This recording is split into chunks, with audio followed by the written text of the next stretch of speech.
Hey everyone, welcome to the RotoGrinders Morning Grind Podcast. Today is Tuesday, July 30th, 2024. It's trade deadline day in Major League Baseball. I am Keith Eister, filling in for Stevie TPFL once again. We have a monster 11-game slate to break down for you.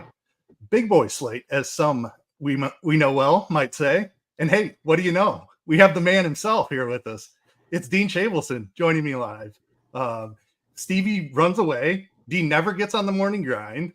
And without Stevie, what the heck? Why not? Welcome to the show, Dean.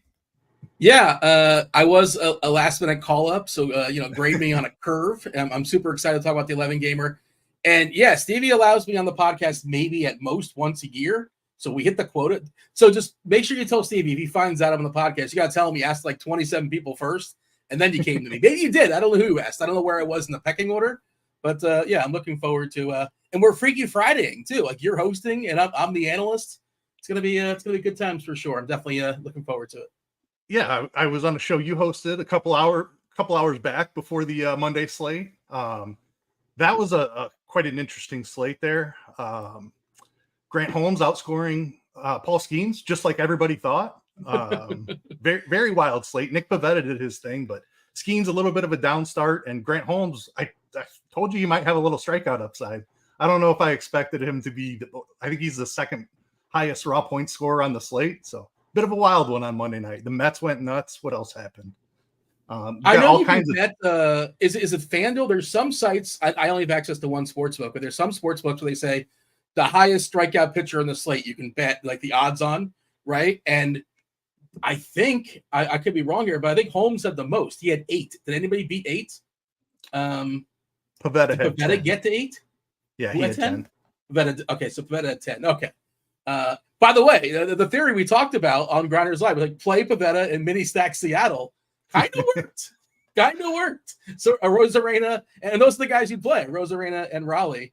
Of course, they pinch hit a lot of guys too because it was kind of a blowout. But and also you felt good about fading Bobby Witt until like the 8th inning, and then oh boy, there's the Bobby Witt grand slam. It's just the chalk Bobby Witt grand slam that kind of breaks the slate open for a lot of people.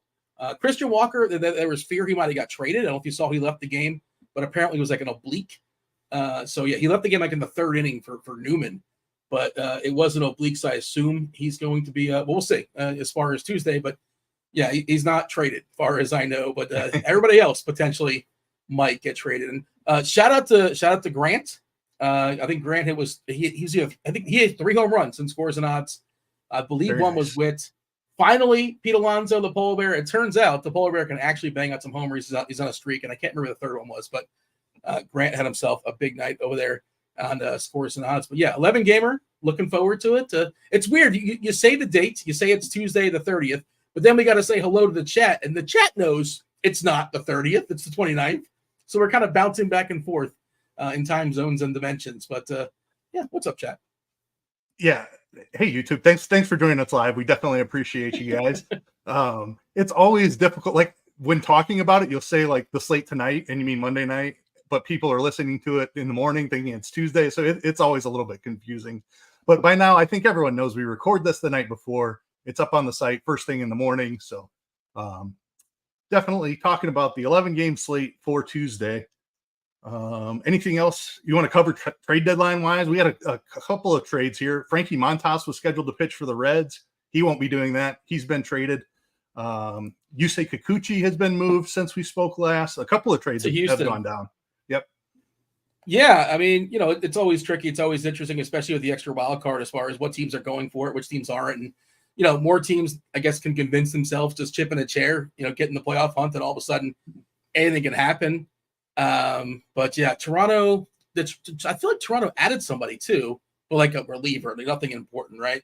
Vladdy, I saw got another homer tonight and or Monday night. I guess they're going to keep him. Traded Justin Turner also. That might be what. Yeah. That's okay. That's what it was. They might have added like a bullpen piece, and that doesn't make any sense. Jazz had 2 home runs, one versus like the backup catcher, but let's not talk about that. That's not the headline. Put that in the small font. The Yankees are back, right? But Giancarlo Stanton, 2 former Marlins, Giancarlo Stanton and Jazz joining Aaron Judge, who had 2 homers on Monday night. That was not in the main slate, thankfully, or not thankfully, depending on how you felt about the Yankees. But yeah, it's going to be a fun couple final months, and I'm sure. What's the biggest piece possibly left to fall? Maybe Skubal. I still don't think Detroit's going to trade him because they have a couple years, or at least a year, to figure that out. And unless somebody completely wows them, I don't think that's going to happen. But maybe some teams kind of feel it. Who else is like kind of waiting to get moved? Is there somebody who should be bought? Skubal and Crochet for sure. I think the Cubs would move Bellinger if they get an offer for him.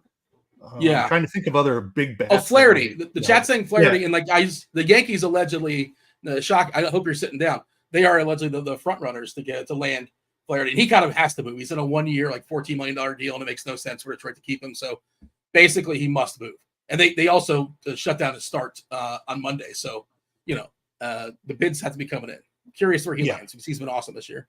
Yeah, for sure. That'll be a big piece. All right, we've got 11 games to break down here on Tuesday. Let's go ahead and jump right into it. First game of the night is the Chicago Cubs taking on the Cincinnati Reds. Cubs, well, I guess the lines have probably moved. I wrote these down when Montas was the scheduled starter. Cubs were minus 130. The Reds have a switch to Lyon Richardson, I believe, is the listed pitcher at this point. Somewhat of a prospect, has not been very good this season. Justin Steele going for the Cubs.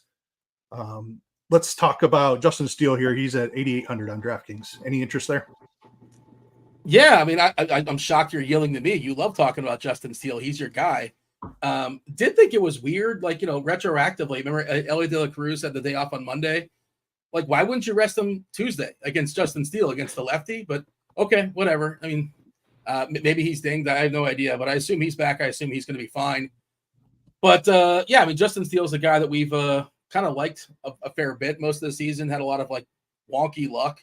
He's been scuffling his last couple outings against Arizona and against Milwaukee. The issues, I think, were walks, right? 3 against Milwaukee, 2 against Arizona. Don't love the ballpark here, but he's certainly in the pool. He's certainly in the pool for me as far as pitcher. He's not my favorite guy, but and I want to see. I guess I kind of want to see. I always want to see the lineups, right? You never really know you're going to be thrown at, but Steele is one of my favorite options. 8.8K is perfectly fine as an SP2, maybe an SP1 if we're spending up as far as bats. But yeah, it's certainly better than Lyon Richardson, who we're looking at his numbers in AAA. He was drafted really high, second round. Good for him.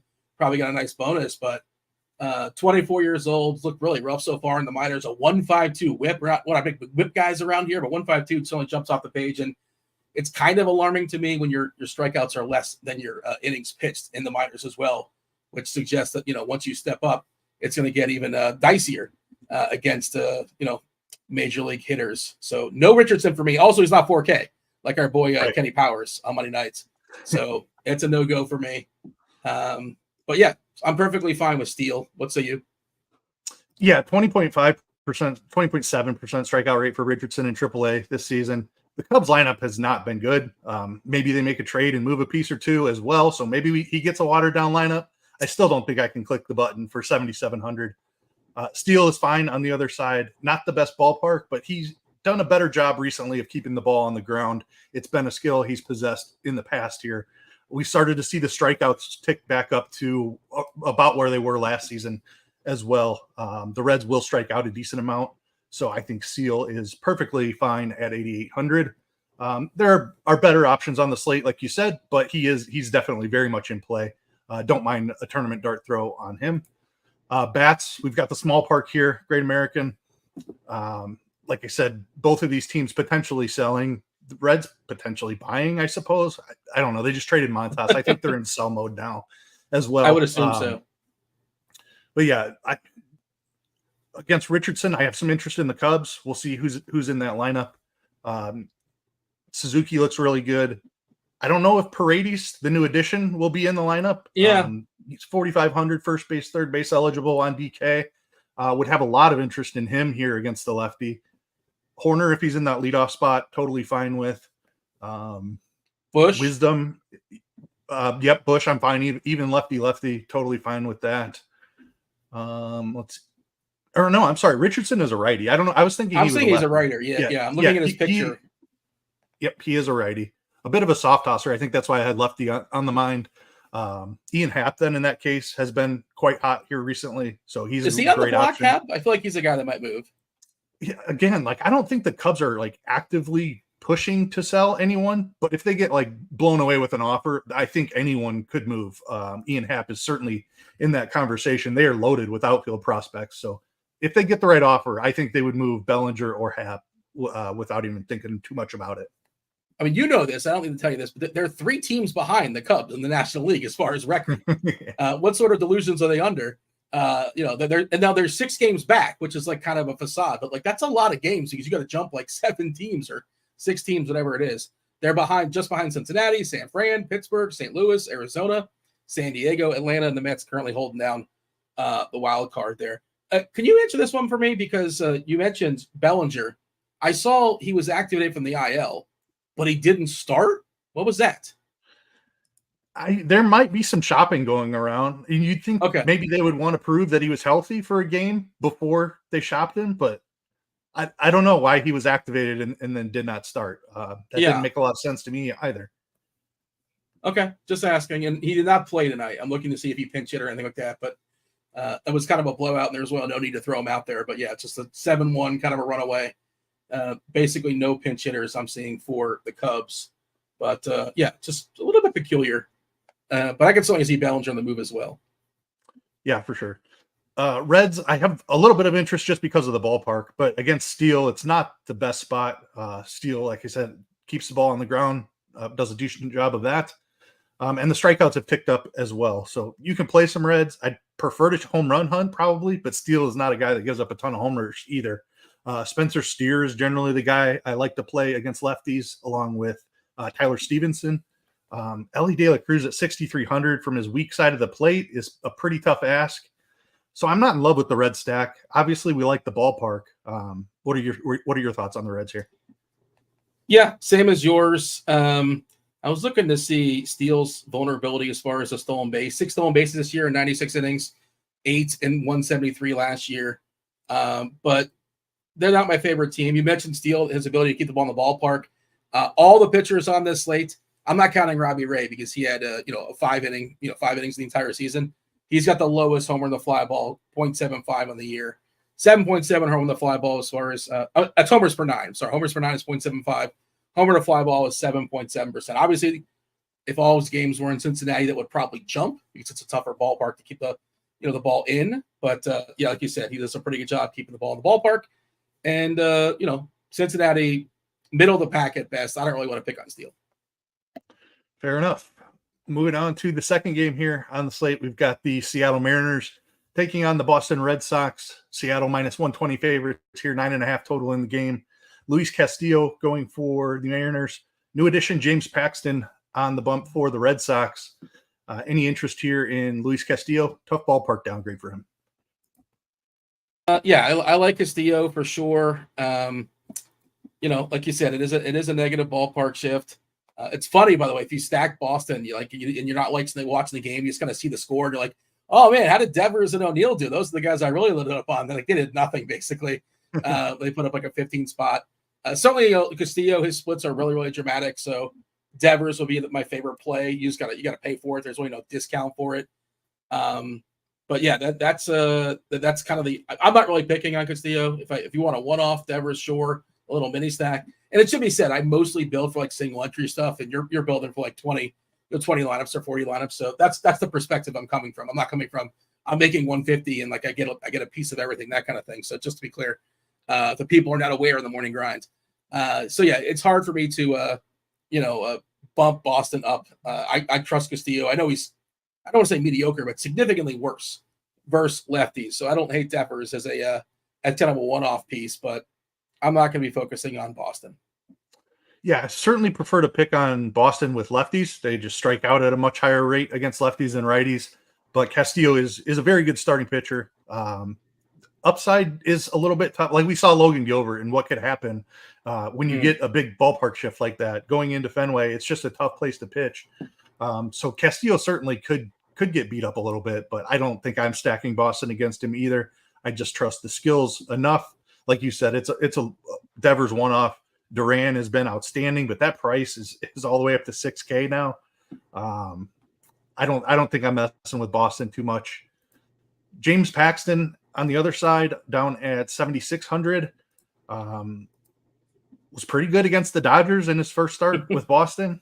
I don't know if he's suddenly figured something out here. They picked him up off the scrap heap. I think it was a minor trade. I don't think they gave up much. He was DFA'd, and I guess they picked him up, right? I'm pretty sure he was DFA'd. The Dodgers are essentially throwing him away. That was a revenge game against the Dodgers, right? And now another revenge game against Seattle, where he really made that. He was the big maple. Remember, he was the big maple when he was actually good. What did Boston see in him 2 years ago in this season? And they said, hey, you know what we got to get? This James Paxton. He's a late bloomer, I tell you. They're desperate for starting pitching, and they don't want to give up that much to acquire it, I suppose. So they're throwing a dart here at James Paxton. We'll see if it works out for him. Seattle does have that strikeout upside. A deep tournament dart throw, maybe. I'm talking like a 10% shot in a 20 lineup build, but it's definitely not comfortable. You're just hoping that the change of scenery helps him out, and you're chasing strikeout upside there with Seattle. What about Seattle bats against him? What do you like there? I like the Seattle bats. I'm going to load up on Seattle. He has, you mentioned strikeout upside. Like Seattle certainly theoretically is going to give you some strikeouts, but will they have Justin Turner? I don't know. We know they have a Rosarena. Rosarena certainly boosted that team, boosted that offense. And Rosarena, he's perfect for Fenway. I love him in Fenway. It wasn't a great night for Seattle on Monday. We saw him bang one out. I think he got a double as well. And Paxton, now, good on him. The walks are no longer higher than the Ks, so good for that. But still, over 12% walks in the season, just 16% Ks in the season. Fly balls as well. I think Seattle is one of my favorite offenses, which is a weird sentence to say. I'll go back to the big dumper, Garver, whoever's out there, whoever's wearing a Seattle uniform, especially from the right, most likely from the right-hand side. I'm in on Seattle. They're one of my favorite lineups. And famous last words. But, yeah, I want to pick on James Paxton in the year 2024. Yeah, I do as well. I loved them on Monday night as well. You did. We were both on them on Monday night. Somebody might have called that a Rosarena home run, and you immediately stamped it. It was. You immediately stamped it with your seal of approval as well. So I know that you were on Seattle a good amount. Didn't quite work out on Monday. Going right back to them here. Just love the ballpark shift for them in Fenway Park. They're really cheap as well. Dylan Moore down there at 3,700. Mitch Garver 3,600. Polanco 3,600. They're all cheap. Haniger, if he's in there, is 2,900. And that's in addition to like the Rosarena and the Raleigh and the Rayleigh that we want to. Well, Rayleigh might not be in there lefty, but Raleigh and Rosarena for sure look pretty good. Cheap stack, lots of upside here in Fenway. All right, next game on the slate here, we've got the Minnesota Twins at the New York Mets. Mets are minus 132 favorites here. 8.5 is the total in the game. David Festa going for the Twins. Sean Manaea going for the Mets. Any interest here in David Festa down at 6,000? No. I'll give you the quick will. No, I'm not playing David Festa. What's the upside against a Mets team that doesn't strike out? You can argue good ballpark and a good price, but I'm not interested in picking on this Mets team right now. Their bats have been red hot. Pete Alonso has really picked it up here of late, as you mentioned earlier. No thanks on Festa. I'm also out on Manaea, 7,900 against the Twins, who've been just a murderer's row against left-handed pitching. They've been outstanding. They've got Royce Lewis back in that lineup. Buxton has really picked it up as well. So no thanks on Manaea for me. Yeah, they can go 8 or 9 righties depending on what they choose. I believe they faced the lefty on Monday. They faced the Jose Quintana, and they did have one left on left in Kepler, but Minnesota, we'll talk about the stacking in a second, but they're kind of annoying because when the lefty comes out, Margot's vulnerable, Austin Martin is vulnerable, but that's not what we're thinking about when we're considering the pitcher. So like Margot, pretty good hitter historically against lefties. Like you said, Lewis and Buxton, I believe in the talent. Lewis this year, it's a small sample because he keeps getting hurt, and if you stretch it back to last year, he's been one of the best hitters in baseball when he's out there. He's pretty awesome. I know the ballpark stinks. Jeffers, another guy historically that hits lefties pretty well too. So I don't really want homer for him on Monday night, I believe. Yeah, I think he got one like at the bell, basically in the 9th inning when the game was essentially all said and done.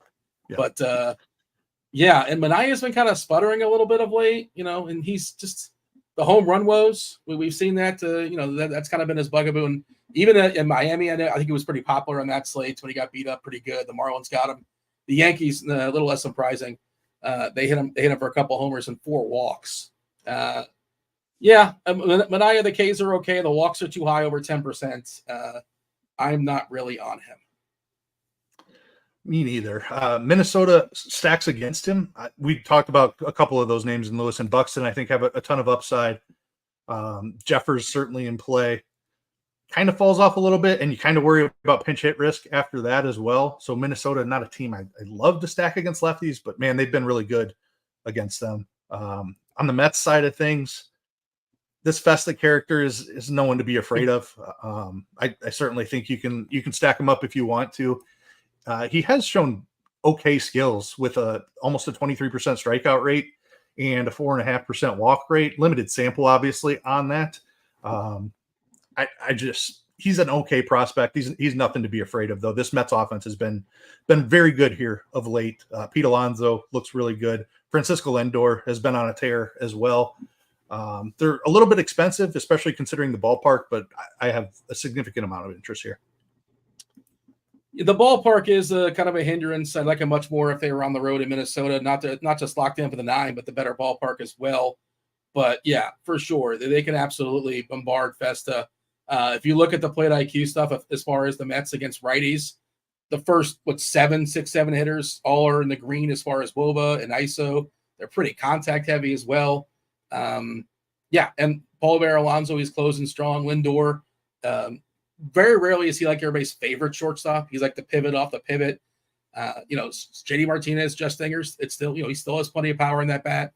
Even Winker, I guess, is kind of sort of somewhat interesting. I wonder, do you think if he's like, depending on where he's kind of been like an auto pinch hit or a possible pinch hit when lefties come in? I'm guessing he's a threat to that, just sort of thinking out loud. I wonder if, the Mets won 15-2, so we're probably not going to get anything out of that as far as him getting. He did get pinch hit for Taylor. He only hit twice on Monday. I don't know. That probably happened like when the game was relatively close, but that's my concern with Winker. Like lefty comes in, he's probably gone. Just sort of kind of going through stuff. But they're not my favorite stack, but I'm not going to deter anybody from playing Lindor and Alonso. Nemo's fine too. All these guys, perfectly fine. Just the ballpark stinks. Locked in just for 8. But, they're probably going to be low owned. I assume they're going to be low owned just because that ballpark chases people away. Yeah, I agree on the ownership number. They're expensive and the ballpark is not ideal. So, but I do think they have enough upside to do some damage on this slate. Next game here, we've got the Texas Rangers taking on the St. Louis Cardinals. Max Scherzer going for the Rangers. Lance Lynn for the Cardinals. Rangers -120 favorites. 8.5 is the total in the game. Last week, we were on the podcast breaking it down, and somebody was trying to tell me that Max Scherzer was washed, completely washed, can't play him. He was facing the White Sox, and Max went out and did his thing. Now, it was the White Sox, so we have to take it with a little bit of a grain of salt. But a pitcher with the talent level of Scherzer that's had, I mean, let's just say it like it is. He's a Hall of Fame pitcher at this point, even if you hung him up tomorrow. Surefire Hall of Famer. I think he's still got a little bit left in the tank. Not as good of a matchup for him this time out, but we're still getting a slight discount, I think, on what his skill level, assuming that he's around that 28% strikeout pitcher that he was last season. 8,500 against the Cardinals. I'm interested there. Derek in chat saying this is a Scherzer revenge game. He's from St. Louis, right? Isn't that his thing? I don't think he never played for St. Louis, unless I missed something. I don't think he did. I think he's from the St. Louis area. Yes, he's from the St. Louis area. I believe, did he go to college at Missouri? Is that right? I'm not sure. But he did turn 40 and his 40th birthday since his last start. Was I the one that's saying he was washed? I was a little bit concerned. I don't know if I used the term washed.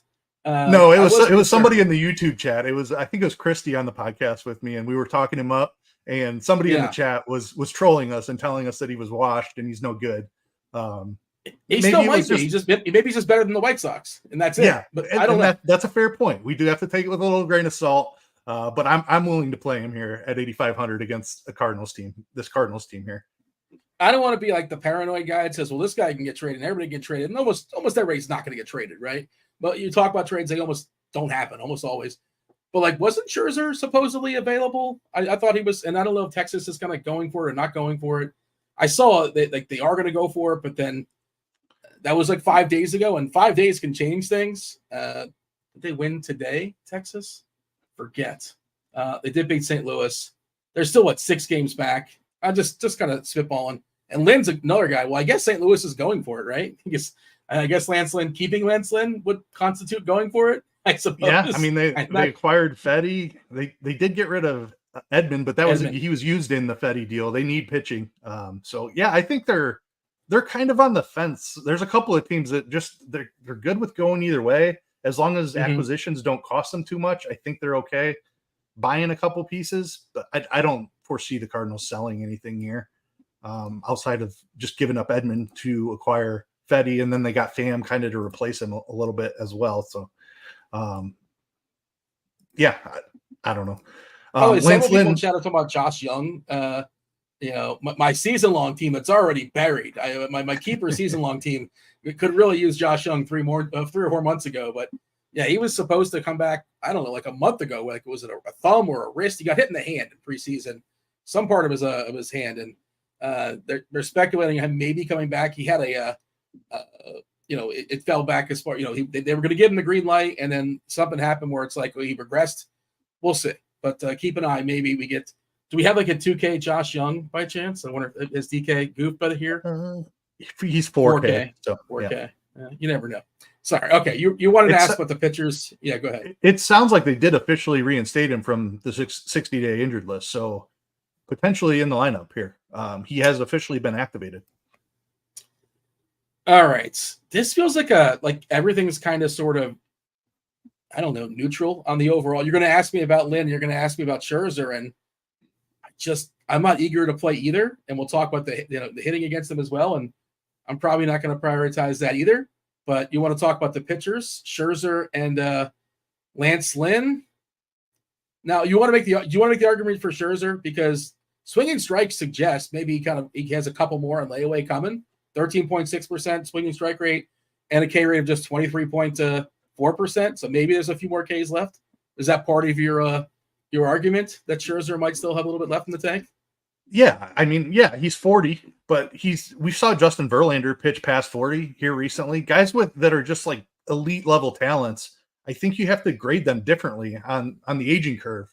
I wouldn't be surprised at all if he's a similar guy to what we got last season. And I'm pulling up the numbers here: 28% strikeout rate, 7% walks, 3.28 xERA. I think he can be that guy again. Absolutely. 3.78 is the Sierra, if you prefer that as an estimator. He had a couple of rough starts in his first couple outings of the year. I think he's totally on his way to being back to that well above average starting pitcher. Not elite level Ks like we were used to in his prime, but upper 20s. I mean, that's certainly workable. St. Louis has some talent on offense, but I think it's a winnable matchup for him. He should be 9,000 in the spot, so slight little discount on him. I'm a lot more interested in Scherzer than you are, it sounds like.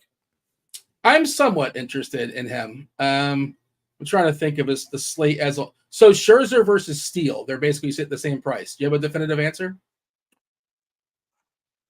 Yeah, I think I lean Scherzer in that matchup, and I love Justin Steele. Obviously, I'm a huge Cubs fan. I think there's a little bit more strikeout upside here for Scherzer. I'm going to tease the follow-up question, but to me, the follow-up question is Robbie Ray versus Scherzer, which I think is kind of sort of somewhat interesting. Can you tell me which Robbie Ray? Yeah. First of all, what's Robbie Ray's ownership? Because that's going to be a conversation. I can't tell you what that's going to be. Can you tell me which Robbie Ray I'm getting? Am I getting last year's Robbie Ray, 2 years ago Robbie Ray, or am I getting the vintage Robbie Ray that we saw in his first start? You got the full Robbie Ray experience, I believe, his first start, if I'm not mistaken. Yeah, the case. We'll talk about it, but like the advanced numbers were spectacular too against the Dodgers. The pants were just as tight too. I don't know if you noticed that. He had his tight pants on. There's a lot of people complaining about the uniforms. Not Robbie Ray. Robbie Ray is good to go first start of the season, but I'm really curious where you are. Ray versus Scherzer. Ray is 8.2. Scherzer is 8.5. Yeah, I'm fine with Scherzer, but I think, and again, ownership obviously plays into it. And I'm just curious how projection models are handling Robbie Ray. We don't even have projection right now, but I'm curious what projections are doing with him. We'll get there tomorrow. This is the first look, obviously, but Yeah, we're talking about St. Louis and Texas, and I would have Scherzer over Lance Lynn. There's my confidence for you. He's fine. I'm fine with Scherzer, but I'm not like, I don't, if I land on it, so be it. I know it's not a committal answer, but that's where I'm at. Yeah, I'm not real interested in Lance Lynn. What's the upside here against a pretty strong Texas lineup? I know they've had their struggles this year, but Lance Lynn has as well. He's below average in the strikeout department, still walks a few too many guys.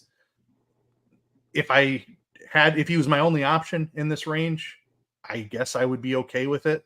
Trying to see if there's any cheaper options. I certainly prefer. Nothing jumping off the page. So if I'm in this range, I'm fine with it. Like, I think he's a similar play to James Paxton, honestly, who's right there I'd play Lynn in the first. same range. I think Lynn's got a higher upside. Yeah, Paxton does get Seattle, though. So there's some strikeouts for sure. But how many pitches will it? Could Paxton throw like more than? They let him throw 95 versus LA in 5 innings. He must have labored. Yeah, 4 walks. He must again. He can't keep getting away with it, but he still finds a way to sneak out the back door. Yeah, 4 walks and 4 hits in 5 innings. He did give up 3 earned runs. But by the way, breaking news: Jorge Soler is an Atlanta Brave. Wow, that's the move they made last time Acuna went down, isn't it? They trade for him, and I think they got him from the Marlins, if I'm not mistaken, and he banged out a bunch of homers. Yeah, it was a monster in the playoffs for him. Helped them win the World Series without Ronald Acuna. I guess they're trying for Act 2 on that move. It's so weird though, because like the strangest thing, because like going into the season, it's like, can Chris Sale stay healthy? Well, he can, but nobody else can. Nobody else can stay healthy for this. And they say Albies will probably be back right as the season closes. So he should be back, or you never really know as far as timetables. It's just a tricky conundrum for Atlanta. Like, they're not going to like sell, and I don't know what it cost them to get Soler. Who knows? But yeah, if they can, and just make a run. And pitching wise, Sale is essentially Strider. That's more or less kind of sort of what he's just sort of replacing Strider. Imagine the two of them together as a 1-2 but yeah, it's the truth. He's had a great season. I think San Francisco sells Blake Snell now too. He's on a 1-year deal. If they're selling Soler, they're kind of packing it in, aren't they? I thought Snell got a couple years. It's only if it's a 1-year deal, he's gone. You sure it's 1 year?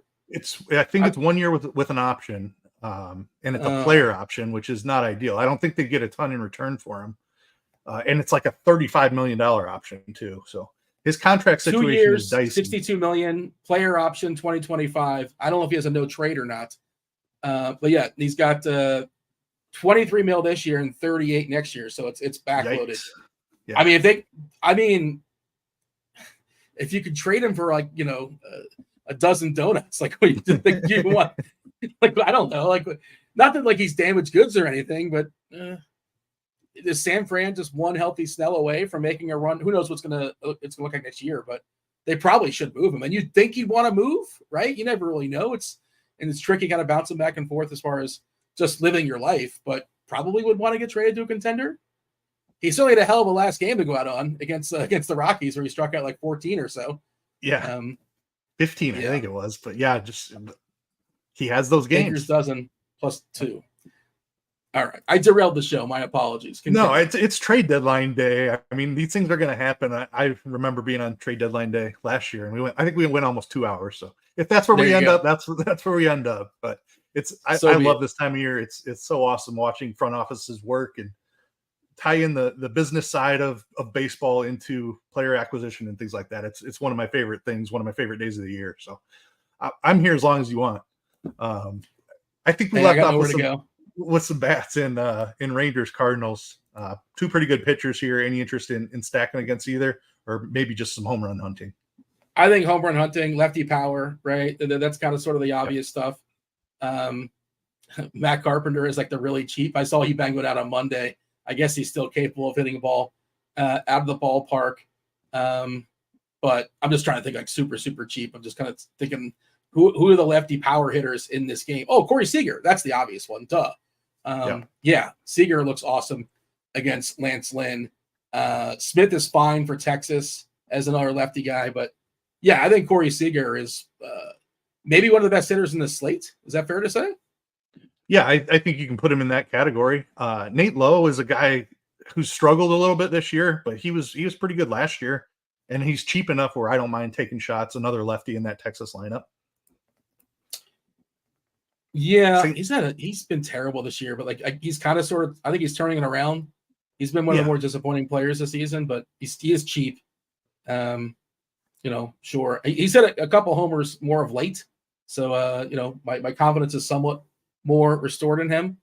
But yeah, it's 3-8 lefty power against Lynn. That's how you get the Lance Lynn power lefties. And we'll throw the same thing at Scherzer. If you want to flip it to Scherzer. And I see Derek in chat way ahead of us, Burleson and Gorman. Those are the power guys, the power lefties. Is Gorman still batting like 8th these days? They're still bearing him, right? Despite the fact he's got like 20 homers, but the batting average, of course, stinks. But he's an all or nothing guy. Yeah, absolutely. He's been down in the lineup. He's not even playing every day. You have to think he's in there against Max, though. That is my one concern with Scherzer in this spot is that St. Louis can get pretty left-handed on him. A couple were mentioned there in the chat. Also have like Donovan, Newt Barr, Carpenter will probably spot start. Like they have plenty of lefties. They can get pretty left-handed on Scherzer. They're talking about, Lynn's given up 13 stolen bases in 101 innings this year. So that's pretty bad as far as holding on runners. If you're thinking about the base stealers for Texas. Who are the base stealers for Texas? Top of my head, I'm trying to think. They run it. Like Simeon doesn't run all that much anymore. No. They really don't have any. It's probably Tavares if he's in there. I don't even know Garcia how many. I feel like Garcia should be able to steal a couple bases, but maybe he doesn't. Maybe he's bulked up too much. I'm not sure. Yeah, I don't think he's a huge stolen base guy. Even Seager he used to steal 20, I want to say, with the Dodgers, but I don't think he's done that recently either. Not a lot of stolen base upside on that Texas. It's a good thought, but I don't think Texas has the personnel to pull it off. Yeah. All right, we move on here. Kansas City Royals at the Chicago White Sox. Michael Wacha is a -180 favorite here against Jonathan Cannon. 8.5 is the total in the game. Wacha up at 8,700, Cannon down at 6,500 DK pricing. Any interest in Wacha? First, when I saw that price tag, it was like, wow, 8,700 for Michael Wacha. You look at the game log, though, and he paid it off in his last start against the White Sox. Not back-to-back starts, but two pretty close proximity starts. I don't know if I can pay 8,700 for Wacha. Game log and opponents. We saw they traded away Tommy Pham. Would not be surprised if somebody else walks out that door for Chicago. Again, I don't want to just speculate and throw out some names, but it wouldn't shock me. Chicago's, if you want somebody, by all means, they're available. if you want, but they're all available. So it wouldn't shock me at all. It's the opponent, right? Chicago's pretty terrible. Wacha, basically a league average pitcher, right? He's perfectly fine, perfectly cromulent, I guess. 20% Ks in the season. The walks are not terrible, not great, around 7% or so. For Sierra pitcher, a little bit lucky as far as the ERA, 3.65. He's just average across the board. And like you said, they're asking a little bit more than I want to pay. But it's the White Sox tax. We're getting taxed for the White Sox. That's just how that goes. And they have a historically, I saw it was like was it 42 or 43? One of the sports books has like the over/under for wins on a season, and like the live number is like 42 or 43. I don't want to misquote, but give or take, it's not a lot. They had their 82nd loss tonight. It's really bad. They are 27-82. They're 18 games behind the Athletics. Not good. Not good. I don't know what the all-time record is for losses, but you have to think they're flirting with it. It's probably around 120, I want to say. Well, the 62 Mets, weren't they famously a 61 or 62? Well, it's probably different because they played 144 instead of 162. So, right. Most MLB losses in a season. Okay, wait a second. Hold on. The 1899 Cleveland Spiders, minimum 120 games, finished 20 and 134. Okay, so they played 150. They played 154. Okay. 154 used to be the number. Yep. I didn't know it Okay, went was all it the way never back to 144? 1899. I don't think Did I no make up 154. 144 in my head? Okay, Yeah, I think 154. 154 was for most of history until the recent era. Anyway, the So modern 20 era. and 34, 134. They won 13% of their games. I don't know about you, but I stacked against the Spiders every single game. It was a print fest. My grandpa, you got to hear his stories about stacking against the Cleveland Spiders. DFS in 1899. What a world. My grandpa must have really, I'm not doing the math correctly, am I? My great-great-great-grandfather, I don't know. But yeah, the White Sox are terrible, moral of the story. And they might be worse tomorrow because they're probably going to trade somebody away. So Waka or Scherzer? I think Waka's like, I don't want to say safer. I might like Waka more. Maybe that's dumb. It's probably hard an to ownership argue with thing. that matchup, and especially if they move like a Robert or an Eloy Jimenez, who are their only Which they two might. competent hitters. Yeah, they absolutely might. It's a conversation. That's what I said. It was sticker shock when I opened it up, but you look at what he did against them last time, and I don't think it's crazy.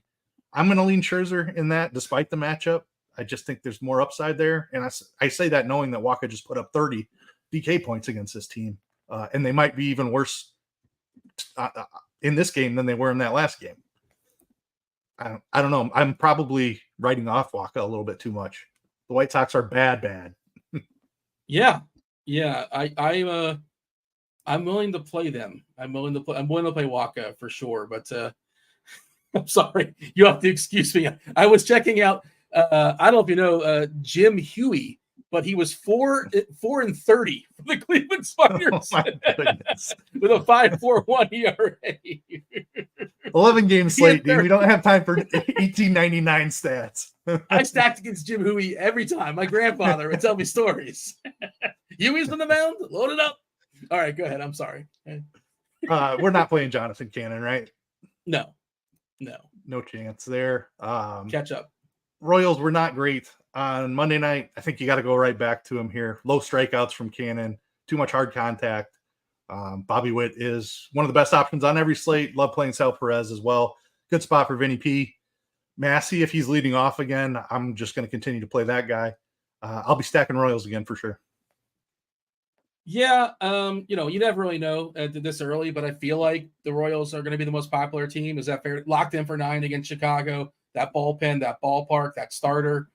And, they have the best. I mentioned Seager as the best play in the slate. Goofy me. I forgot about Bobby Witt. It's always tough to figure out shortstop on DK. Shortstop is so loaded. Yep. Can we get some of these guys to move around a little bit to get some multi-position eligibility? We're going to get Jazz at third. Apparently, he's going to play third base for the Yankees. That's something. I don't know. But, yeah, shortstop is loaded, and we can only play one. But FanDuel, of course, you can play two and get creative. But, yeah, Witt is fantastic. Kansas City is fantastic. And 11 gamers, so I tend to not worry too much about ownership stuff. And you never really know how things are going to go, and you got to pay for them as well. We do live in the world of salary cap. But, yeah, Witt is probably the best play in the slate. Yep. White Sox on the other side. Who knows what will be left of them? Waka's at least an average pitcher, so no White Sox for me. No. All right, moving on. Pittsburgh Pirates at the Houston Astros. No total in this one yet, as of an hour or so ago when I wrote these down. I think it's because Bailey Falter is not officially confirmed as the starter for Pittsburgh, but that is what I'm seeing in a couple of spots. Hunter Brown is going for the Houston Astros. Falter down at 6,600. Tough matchup. He made one rehab start. He threw 60 pitches. I don't think you can even consider Bailey Falter. Hunter Brown, on the other hand, had a rough first month of the season and has basically been lights out since then. 9K for Hunter Brown. I like this matchup against Pittsburgh for him. Very much in play for me. One of the top pitching options on the slate. Yeah, since May 11th. Really only one blip for Hunter Brown at Minnesota, about 3 starts back or so. Otherwise, he's been okay, acceptable, or really, really elite, or really, really good. His last 10 starts, like you're saying. Pittsburgh's not a team that I'm afraid of. Reverse splits guy. I don't really like reverse splits guys in Houston. But what is the power righty stuff on Pittsburgh? Reynolds is going to hit the left hand side. He's good, obviously. Cruz is very good, but the lineup falls off pretty dramatically. I like him a good bit. Where does he compare against Castillo? Where does he compare against Steele? I think he's ahead of Steele. I think he's ahead of Castillo as well. I'm just trying to think of his contemporaries. 9-2 Castillo, 9K Brown, 8-8 Steele. I think I have Brown ahead of those other two. Yeah. Is that where you're at as well? I think that makes him your favorite pitcher on the slate, and I think I'm right there with you. I mean, we'll talk about Glass now. We'll see. I'm not sure how much of a leash he's going to have. Well, he's not that much more. He's facing a San Diego team that doesn't get a lot of strikeouts, but also Glass now tends to, he'll strike out anybody when he's legit on. But we'll have that conversation when we get there. But yeah, I think Brown is my favorites amongst the pitchers we've talked about so far. Worth noting, is that where you're at also, as well? Yeah, I think Hunter Brown is my favorite pitcher on the slate. Worth noting that 2 Pittsburgh lefties left the game on Monday night as well, Richie Palacios, and then Ji-Hwan Bae came in for him, and he left the game as well. Bae's looked pretty serious. I did not see Palacios and what that injury was, but if either of those guys are out, they're not going to be able to get left-handed on Hunter Brown. Bae got hurt bunting. I guess you probably saw it. He got hurt bunting running the first base. Yeah, and yeah, looked like he tweaked the knee pretty good. Back. So hopefully not a serious injury, but I think he probably isn't in there. We'll have to see, but just worth noting there. Pittsburgh lineup not all that scary to begin with. Righty power is what you want in Houston. It's a pretty good pitcher's park. Otherwise, Pittsburgh doesn't have any. I like Hunter Brown a ton. Let's go ahead. No, that I agree with you. I was thinking McCutcheon maybe a couple of years ago, but he's still decent, but he's not what he used to be. But there's really not a lot of righty power on this Pittsburgh side. By the way, just a side note, just to rail the show a little bit more. Do you have any sweats going on right now? We have just one game left. The Nats and the Diamondbacks, end of 7, so 2 innings left in the slate. Myself, not so much. I was bubbling and then I got knocked out of the bubble, so it's a bad night for your boy. How about yourself? Let me see. I am pulling it up. Do you honestly have no clue where you're at? I have not checked in like an hour or so. Okay. Was busy setting up the show, looking for a replacement.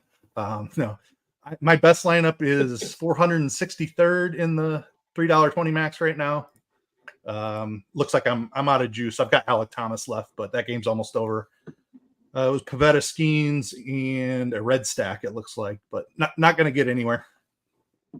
Yeah. Anybody in chat, any sweats? Let us know if you got any sweats going on. They kind of to monitor these last couple innings here. Okay. I'm sorry. I apologize. I'm derailing the show once again, Keith, and I keep forgetting it happens to be an 11-game slate, and we are at a snail's pace. You like Brown. You don't like Falter. Did you said Brown's like your favorite pitcher? At least I was hearing you. I think we'll have the Glasnow conversation. I think Robbie Ray is going to be a really interesting conversation as well. And I like Scherzer a good amount, but those are probably going to be my highest exposure guys. Brown is right up there with the best on the slate for me. Yeah.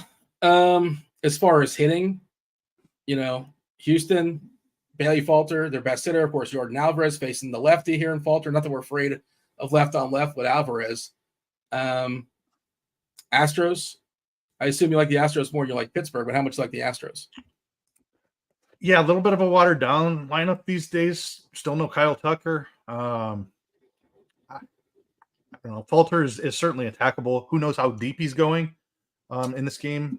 I think 60 pitches. Is that what I said? Yeah, 60 pitches in his rehab start. Probably looking at around 75 for Falter. So you're going to get a good amount of a not great bullpen. They're pretty cheap as well.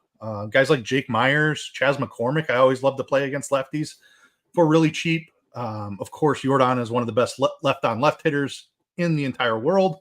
Bregman's picked it up quite a bit here recently. Pena is pretty good against lefties. I have some interest here in the Houston stack. I wouldn't call them one of my favorite stacks on the slate, but I'll have some exposure for sure. Yeah, if I was power ranking, they'd probably be somewhere around like 10 or 11. Don Yeezy in chat letting us know, like Loperfido, he was a part of that the trade to Toronto. Yeah, I think he was one of the main pieces there to get Kikuchi is on his way to Houston. But Yeah, I'm not going to go out of my way to say how great Houston is. They're fine, but probably not a priority stack for me. Yep, not for me either. And then Pittsburgh, I have no interest in whatsoever. Anything else to add on Pittsburgh there for you? No, I'm with you. All right, moving it along, we've got the Atlanta Braves at the Milwaukee Brewers. No total in this game as of and no an hour or pitchers. so ago. Yeah, no pitchers either. TBD versus TBD right now. I saw once, I think DK had Bryce Elder listed earlier. They've since just removed that. Joe Ross is floating around in Milwaukee. He's made like 4 or 5 rehab starts at this point. I don't think they're eager to call him up. 80 pitches for Joe Ross in his last one. I don't think we're playing. What is he rehabbing though? Like, I guess, what's he's just a minor league pitcher now. Like, just, yeah, I mean, I think they're taking advantage of that 30-day window. It has to be expiring here soon, you would think. Yeah, we don't exactly know who's pitching in this game, so pretty tough to break it down. I think we're going to have interest in bats no matter who's on the mound, unless it's just a full-on bullpen game. I don't love it, but assuming we get a spot starter, yeah. If we get a spot starter like a Bryce Elder or something, I'd have some interest in bats here. Yeah, that's where I'm at. A pretty good hitting environment, some pretty good teams, some pretty good prices on Atlanta. I know they're without some of their best pieces, but of course that makes them more stackable. Soler, I would assume, probably not in uniform, and like 20 hours later, probably need another day or so, but going to be interesting to see when he cracks that lineup. Massive ballpark jump for Soler going from San Fran to Atlanta. And of course, you mentioned the history, his positive history there when he joins the Braves midseason. Tons of power. Kind of a disappointing year, but that's sort of how it works when you're a power hitter hitting in San Fran. But I wish I had more to give as far as the pitchers, but I don't know. I don't know what to do here, but I like these. And also Yelich being out of Milwaukee is just such a massive hit. Of course, they're cheaper. You want to make that argument, but it's just, I think it hurts our upside. One of the better hitters in baseball when he's right. Unfortunately, that back, snuck up on him and possibly shut them down for the year. We'll see. Stay tuned. But a big bummer for the Brewers. But that significantly weakens their lineup as well. But no, especially if it's Elder, because you want the lefties against Elder. Yelich would have been an awesome play in this spot. Mm-hmm. Bowers, if he's in there, I would like a decent amount. They don't have a ton of left-handed power. It's one of their weaknesses, especially without Yelich. So it's tough to stack Milwaukee. Elder's pretty good against righties. Not a big strikeout guy, but elite ground balls. Elite might be a strong word, but very good ground balls against righties. Better strikeouts to righties as well. So not enough lefties here, I don't think, for me to want to full-on stack Milwaukee. Atlanta is kind of – I played too much of them on Monday. I really think they're going to break out here eventually. Maybe Soler's the signal that they're going to go for it, and they turn it on. They did hit a couple of homers on Monday night. I think Murphy got one finally. I think Ozuna got one as well. Like I said, we don't know who the pitcher is, so it's a pretty tough game to break down. I don't know how much of a prospect guy you are. I think you're a fair bit, but the Braves-Giants trade did go through. Soler and Luke Jackson. Didn't Luke Jackson play for the Braves? Am I making that up? I thought he was on the Braves. He did. Okay. Former relief pitcher, right? I think so. Yeah, he's going back to Atlanta. Tyler Matzik and I don't know who Sabin Caballos is, but that's who the Giants get. Matzik is an old reliever as well, so that's a pretty. I don't know what their numbers. I don't pay attention to every relief pitcher, but Matzik for Jackson seems like a kind of straight up swap. And then I don't know anything about the prospect that Atlanta. Cedric Sabalos. He had a good. He was a good dunker back in the day. Yeah. Phoenix Suns. Lakers. I think he had a stint with the Lakers. Maybe it's his kid. I don't know. Oh, by the way, did you see? Speaking of. The Blue Jays, they can't help themselves. They traded for Billy Wagner's kid.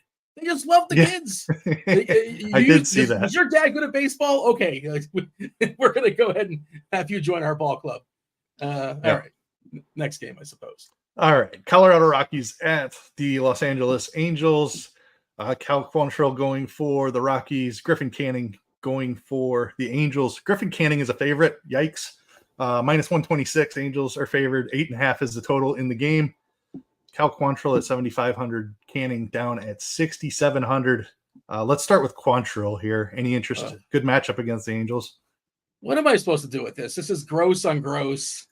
I don't want to play any of it. But it's like one of those ugly games that can certainly go like, 8-7, that kind of thing, I guess.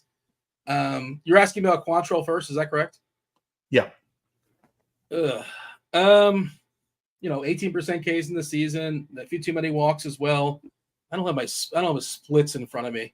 Am I wrong to say he's like been better at home than the road? I feel like he's one of those guys that's been better in Colorado for some reason. He had that I think it was the month of May. He was just like electric. It looked like he had found something and he was turning a corner, and then he turned right back into the same old Cal Quantrill that we've known, just going back to his Cleveland days. No strikeouts, too many walks. Yeah, I mean, I don't know what to do with this guy either. I feel like 70. It's a great matchup. If he was 6,500, I'd have interest. At 7,500, what's the upside? I don't think the strikeouts that we saw in May when he was getting like 8 or whatever, I don't think that's coming back anytime soon. I think he's going to be that 18% guy that we know. I think I'm out on Quantrill because of the price. Griffin Canning on the other side, man, it has been a disaster of a season for Griffin Canning. But how bad is Colorado? And outside of Coors Field as well. We've done this with Canning before, though. We chased it against Oakland. I think he was pretty popular. And dude got blown up for 6 runs. He was decent his last time out against Seattle. That's about the best I can say. Like, his season-long numbers are horrendous. 16% Ks, 8.5% walks. You're playing it for price and matchup, but just know it could go south in a hurry. I think he's the cheapest pitcher on the slate that I'm willing to roster. I'll say that for him. You think he projects well? I mean, I'm not going to play him. I don't like to speak definitive. Like, I reserve the right to change my mind, but right now, I'm just not going to play. I know Colorado's terrible, but Canning's been so bad too. And especially if he might get some ownership too. And I guess we'll kind of I'm scrolling now after you said, is there anybody cheaper I would play in front of Canning? Well, Falter, no. Cannon, no. Nelson, no. Festa, no. No, I'm just going to spend up more. I'm just not going to do it. I'll lose a bat. It's find a way to get to Lynn at 7,800. I think is the answer. I'm not playing either pitcher. Yeah, that's not. No, nor am I. And I don't have a ton of interest in the bats either. Like, who am I supposed do we want to target here? Exactly. Chris Bryant, no thanks. Ryan McMahon, I suppose, is okay. Canning has really struggled with lefties this season, but who are the lefties that you want to target outside of McMahon? There just aren't any in the lineup. Do we see Mike Trout play another baseball game this season? He's working his way back supposedly right now. And then he had a setback. And then they're going to be 90 games out, and it's going to be like 3 weeks left in the season. Like, well, what's the point? Yeah.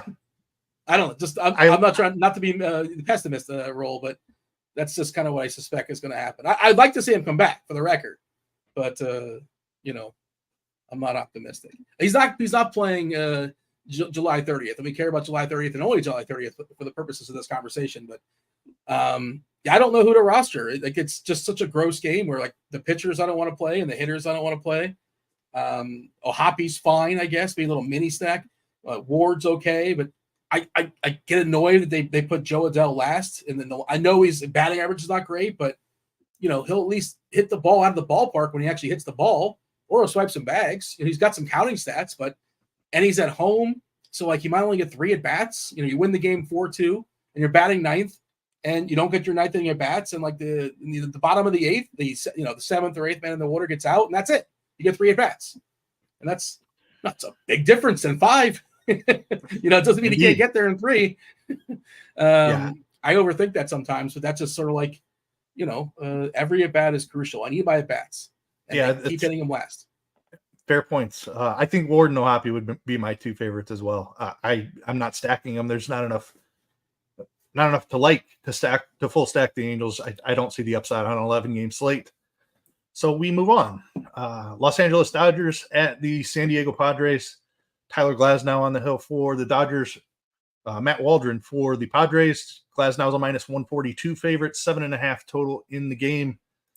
Glasnow got hit around a little bit his last time out. Now he gets a really tough matchup against a low strikeout San Diego team. 91 pitches. That's encouraging to see, even though he was struggling a little bit. 4 walks was the real walks. struggle, and no Ks. 4 Ks in 5 innings. That's not the Tyler Glasnow that we know, and it was a much easier matchup against San Francisco. I'll probably Did you play get a chance? I didn't go through it. Did you get a chance to go through and see if like the velocity was there and the swinging strikes were there? I didn't see that just yet. No, I have not dug that deep on him yet. Yeah, the 4 walks are kind of alarming. The 91 pitches though was nice to see, but he still has the ability to strike out 10. I just think he could certainly break this slate and be the top pitcher. And it's not an outrageous price tag at 10K. And we're kind of looking at all the pitchers on a whole. He's not that much more than Castillo, not that much more than Brown. We're talking 1K. So I'm going to have some. I think I'm going to have some. I tend to prioritize arms over bats. I find arms more predictive than bats. And if it's like, can I upgrade general rule? Can I upgrade my arm a little bit? And am I willing to sacrifice one bat? I am. And I just think, the chances of Mason Wynn to beat O'Neal Cruz is bigger than the chances of Patrick Corbin beating Robbie Ray, if that makes sense. Yeah, for sure. I don't know what to do with Glasnow. Just pulled it up real quick on the fly while you were breaking that down a little bit. 96.9 average fastball velocity in his last start, 96.4 on the season. So actually a little bit above his season average. Everything looks like it checked out. I don't know why he did not get the strikeouts. Let me see if I can find his swinging strike rate in the start real quick. I'm guessing that it was not very good here. Fangraphs always has this buried, and I forget which category it's under. Plate discipline. It is tricky to find sometimes. Yeah, 8.8% swinging strike rate in that start against the Giants. Not great. Not great. 13.8 on the season. So I don't know if he just didn't have a feel for his breaking pitches or what exactly was going on. But he has the highest upside on the slate, no matter the matchup, if he is on. He's 10K. If he's going to be popular, I don't think I necessarily try to get over the field on him. I'd rather save the 1,000 down to Hunter Brown, who I think has as much upside in the matchup, is kind of where I'm at on this, just because San Diego is an extremely high contact offense. Glasnow can win any matchup, but there are other pitchers to like on the slate for me. So we'll see what the ownership comes in at. I obviously will have some exposure because he can break a slate with 12 strikeouts in any given matchup, but I can't say that I love the spot. Coming off the IL, the recent form does not look great at this point. So if he's popular, I probably end up underweight. Matt Waldron on the other side, 21% strikeouts on the season. Facing the Dodgers, I don't know that I'm going there at 8,000. I feel like I need a little bit bigger discount than that.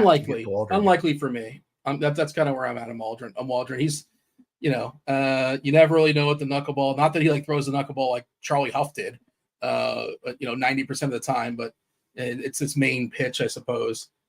Dodgers offense getting better as well. I don't know if Edman's going to be there or not. Probably not, but they've added several pieces. Nick Ahmed, not that he's the reason why they're getting better. I'm just trying to think of the guys they've added.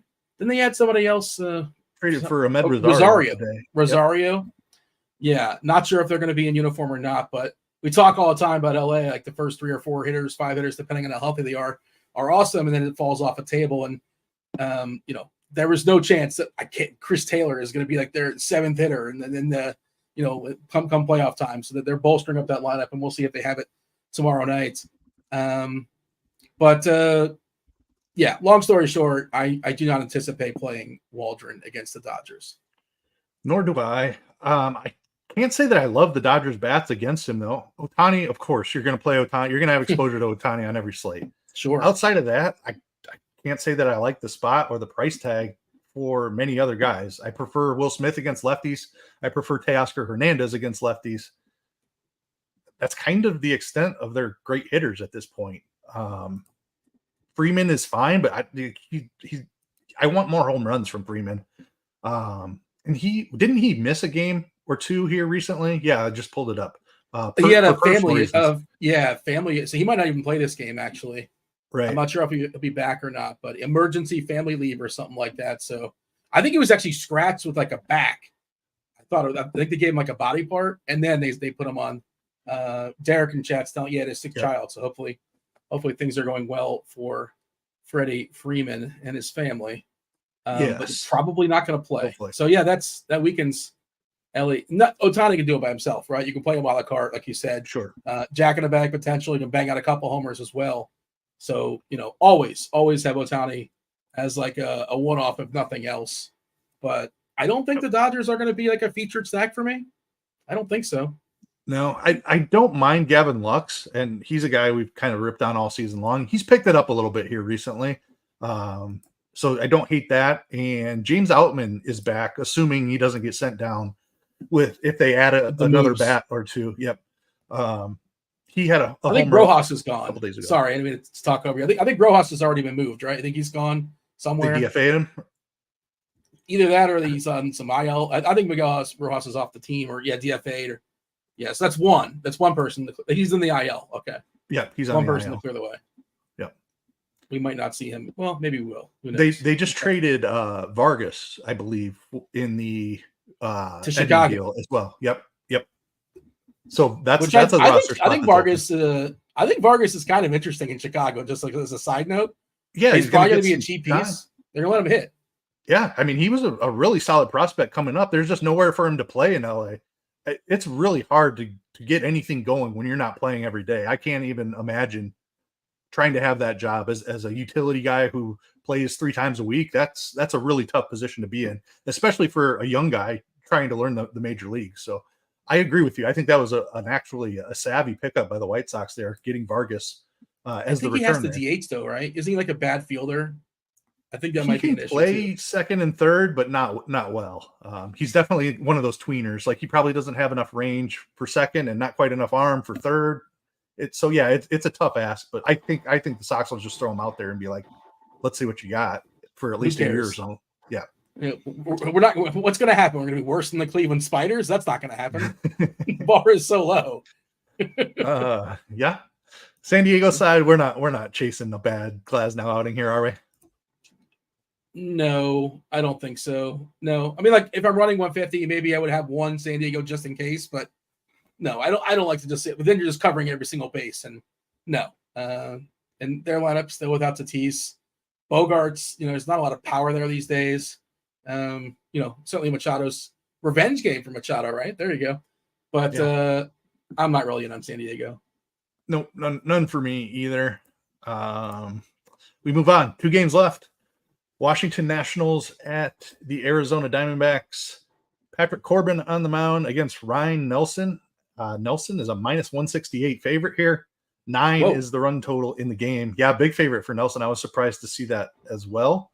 Arizona, I had a bunch on Monday night. Did not work out. They are failing pretty hard here. Actually going to get beat by Washington, or did get beat by Washington, it looks like. They're down 4 runs headed to the 9th, I believe. There's 2 guys on in the 8th. I'm seeing, unless I got to refresh. Okay. I'm seeing 4 bottom of the 8th with looks like McCarthy at the plate, taking on Garcia. So Jock Jam's got a base hit, pinch hit, base hit, and knocked in Moreno. But there you go, 8-4, bottom of the 8th. 2 guys on. Yeah, I love playing the Diamondbacks against lefties. So I'll be doing it against Patrick Corbin probably again here. Corbin actually coming off 2 really good starts against San Diego. One of them was in Cincinnati. Huh? Over 100 pitches in both. I don't know. I'm not rostering him against Arizona. I think Arizona. What if Mr. Walker's not playing? Oh, that's a good point. I forgot about that tweak of the oblique there. Obliques are a tricky injury too. So he's probably out. I assume he's probably going to miss some time, unfortunately. Yes. And he's obviously one of their best hitters historically against lefties. Hasn't been great this year, but he was a monster against lefties last year. Yeah, that does harm the stack a little bit. Ketel Marte is going to be one of my favorite bats again on the slate. I'm still not playing Patrick Corbin against them. I can tell you that much. I don't think I am either, but yeah. And their back end is pretty rough as well as far as the lineup. Marte is clearly the best player. If Walker's unavailable, that's a great 1-2 punch. Just trying to think Carroll and Peterson typically don't play against lefties. There's pinch hit stuff that might happen. We saw Peterson come in. Walker being in really matters. I agree. If he's out, I'm not nearly as excited about the stack. No, I think Corbin's been in better form. I think Good it for turns him. into a 3-man for me more than it does a full stack if Walker's out of there. Marte is great, Gurriel is great, and you can play Moreno at catcher. I don't hate chasing power with Suarez for cheap or Grichuk for cheap. I don't know if I have Suarez, Moreno, and Grichuk in my stack, if that has enough juice to get to the top of a tournament. So I really like Marte, I really like Gurriel, and I really like, who was the other one I said? Suarez? I think I prefer Moreno over Suarez. His numbers aren't great against lefties this year, but he hit second, I believe, on Monday as well, if he's near the top of the order. He was he was pretty popular on Monday. Hopefully, I haven't seen what he did. If he failed, maybe his ownership comes down a little bit. Looks like he's got 1 hit and 4 at-bats and a run scored, so 5 DK points. I don't know. Eugenio Suarez, the power is significantly down. 13 homers this year, 22 the previous season in Seattle, 31 in Seattle, 31 in Cincy. He had 49 home runs in 2019. Remember that? 49. Yeah. Cincinnati, right? That was part of the equation. That was Cincinnati. Yeah. 34 the previous 2018, 2019. He was banging out a bunch of homers, but yeah, it feels like he's kind of just fell off the table this year at 13. That's a significant downgrade. 15 in 2020, but that was in 57 games. Oh yeah, there was the pandemic. I'm like, what? Did he get injured? No, there just wasn't. Right? Is that what happened? Or there was baseball at some point? Doesn't matter. He only had 57 games in 2020. Is he done? That was the half season or shortened season for sure in 2020. Yeah, I think he's done. He's up there, 33 years old or something like that, isn't he? 34 maybe. Yeah, kind of an ageist. He's 33. Yeah, just turned 33 in July. I guess you've seen guys go 35, 36, but that's definitely the age where you start to get concerned, right? Yeah, it's kind of built into his price. If you want to play it the other way, it's kind of built in. He used to be like a 5K, 6K player, a couple of years ago. Now he's 3-ish, maybe 4. Yeah. Michael in chat says Carroll probably plays ? He has played some lefty. They bury him in the order oftentimes. Though. Yeah.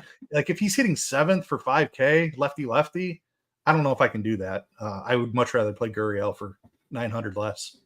Derek's asking a more fun question. Dumpster diving, Corbin or Canning?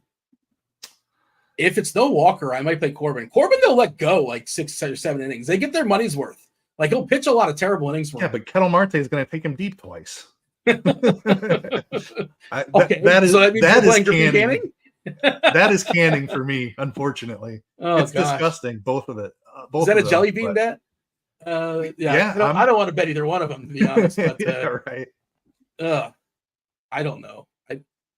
For me, just looking at the slate, I feel like I'm spending up on pitchers and I'll just get one less bat. That's fine if you want it. The 8K range is really strong. In the 9K range, with Brown and Glasnow, Castillo, I feel like I'm going to have 2 pitchers over 8K tomorrow. I'm with you there. Angelo says, anybody risking a Springs start? Is that Jeffrey Springs? Is that a different slate? Was he traded Jeffrey Springs? I feel like I read that name. He is still with Tampa, I believe, but coming off of Tommy John, I think. I did not know he was that close to returning. It makes sense. I believe he had the surgery early in the early part of last season. So it makes sense. It's about 14 months generally for Tommy John. Makes sense that he would be nearing a return. Okay. And Tampa plays a lot of games at 640. I'm going to guess they're not 640. on the slate. Yeah, it looks like, Edward Cabrera versus Jeffrey Springs against the Marlins, 650 start. I don't know how stretched out he is. Yeah, I haven't looked at rehab or anything like that, but coming back from Tommy John, it usually takes a while to get the control back.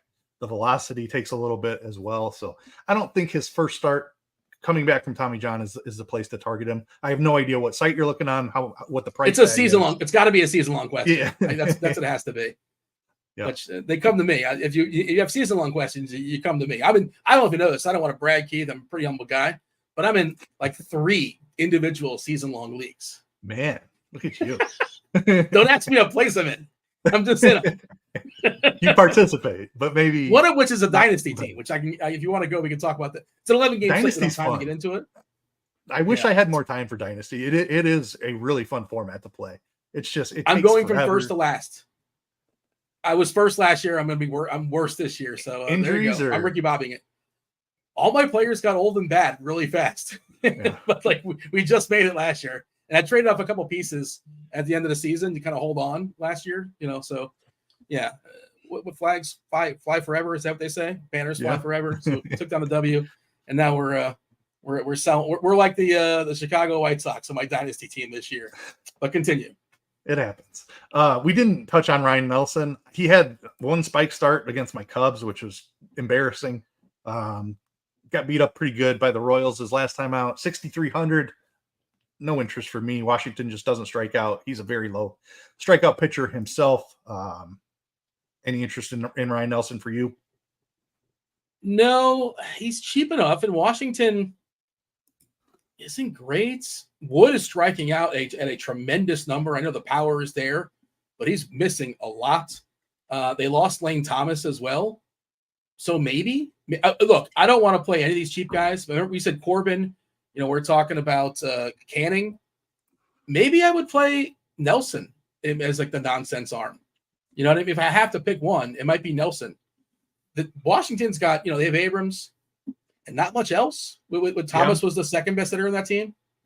So Yepes has been really good, but that might be fluky. I think Thomas is probably was their second best hitter. Prefer him against lefties, but yeah,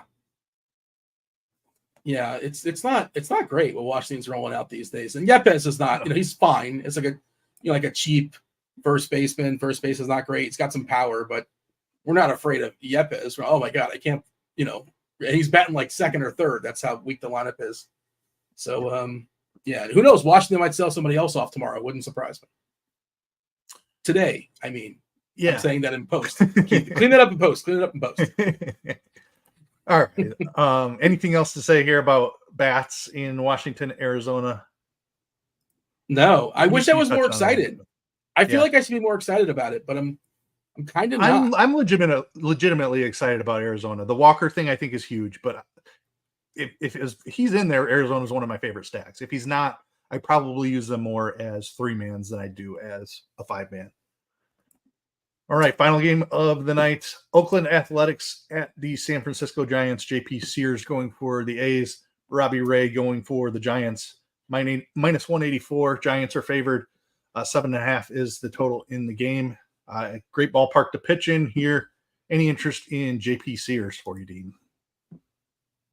I don't think so. He's used to pitching in a really good ballpark, JP Sears. I don't think his leash is especially great. I feel like it's like in 75, 80, depending on. Now, San Fran did lose Soler. They let him throw 114 pitches against Boston, but otherwise, it's usually in the 80s, 80-ish.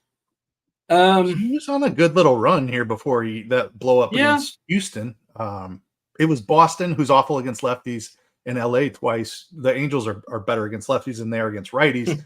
I still don't know if I would call them good, but he strung together 4 really nice starts there. I'm not saying the JP Sears is great, but we are kind of starved for cheap pitching on the slate. Good ballpark to pitch in. Like you said, he's used to pitching in a good ballpark, but I'd pitch him ahead of Canning, I think. Again, that's not a rousing endorsement, but I think I'd pitch him, especially if Canning is the guy that's popular and popping amongst the cheapies. As a pivot, I don't have a lot of confidence that Canning is the best. And we don't have projections right now, but it wouldn't shock me if Canning is the best projected guy around 7K. And that seems like where you're at as well. And if that's the case, you don't have to tell me twice. I will run away from that really, really fast.